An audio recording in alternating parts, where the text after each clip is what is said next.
Extension de l'AGOA, Eric Ranjasson livre son point de vue. L'African Growth Opportunity Act, ou AGOA, est prévu prendre fin cette année.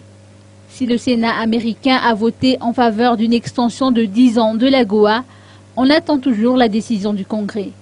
Eric Ranjasson, conseiller à la présidence en charge du dossier AGOA, semble optimiste quant à cette extension. Écoutons ses propos. Quand vous dites que nous sommes à quelques mois de la fin de l'AGOA, moi je préfère dire ça différemment. Nous sommes à quelques mois d'une nouvelle AGOA. Pour votre information, le Sénat américain a déjà voté l'extension de l'AGOA pour 10 ans, il y a quelques semaines de cela, à 99 voix pour, une voix contre et deux abstentions. Et l'AGOA, cette extension de l'AGOA est en ce moment inscrite à l'ordre du jour de la Chambre des représentants.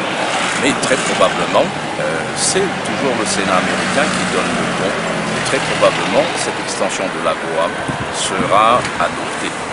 Et c'est pour ça que je vous dis, à la date d'aujourd'hui, l'extension de l'AGOA n'est plus une question. Elle est déjà à moitié votée par le Parlement américain. Faut-il rappeler que Madagascar est de nouveau en mesure d'exporter du textile dans le cadre de l'AGOA depuis le 15 septembre 2014. De janvier à avril 2015, des produits d'une valeur totale de 4,5 millions de dollars ont été exportés. En 4 mois seulement, 26 192 emplois ont été créés. Plus d'un craignent que si nouvelle crise il y a, les progrès et les efforts réalisés jusqu'ici seront réduits à néant.